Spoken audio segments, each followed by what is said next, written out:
Assalamualaikum warahmatullahi wabarakatuh. Jumpa lagi dengan saya Isnalia. Di sini saya mewakili kelompok kami atau tim kami akan menyampaikan user persona. Oke, langsung saja.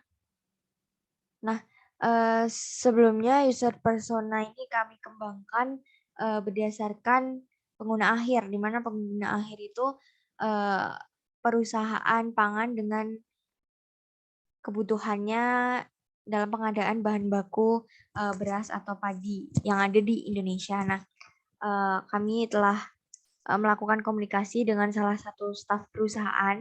Di sini beliau bernama Mas Aji. Nah, kami menganalisis dimensi-dimensi dari Mas Aji itu.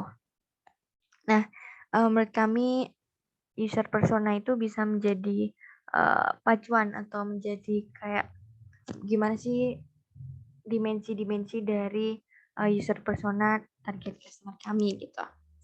Oke, langsung saja untuk dimensi rasionalnya yaitu beliau menyadari pentingnya pemilihan supplier terbaik untuk bahan baku yang berkualitas. Kemudian menyadari bahwa mencatat masa data supplier sangatlah penting. Lalu mengetahui juga pentingnya komunikasi yang baik dengan supplier supaya menghindari terjadinya miskomunikasi. Misal seperti yang telah dikeluhkan sebelumnya itu kayak tiba-tiba supplier itu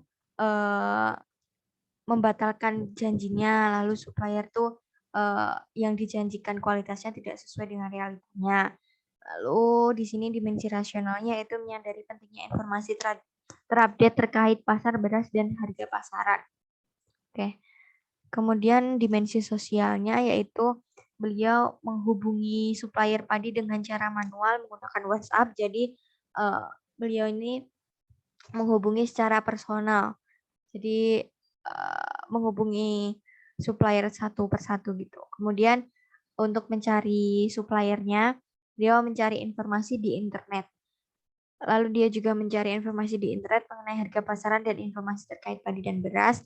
Kemudian dimensi emosionalnya ada 4 poin, yaitu merasa bingung untuk memilih calon supplier terbaik mana yang akan dijadikan supplier. Kemudian tidak terlalu puas dengan informasi yang didapatkan karena menginginkan berita terupdate dan dapat didapatkan dengan mudah namun tetap terpercaya. Jadi kalau misal pencariannya di internet itu kan kadang waktunya itu juga udah beberapa tahun yang lalu gitu, jadi kurang update.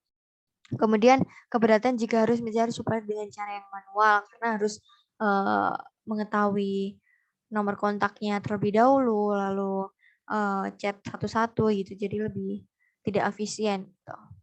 Lalu beliau kurang puas dengan komunikasi yang terbatas dengan calon supplier. Kayak ketakutan yang dialami yaitu takut supplier tidak memberikan bahan baku yang berkualitas atau tidak sesuai dengan yang dijanjikan.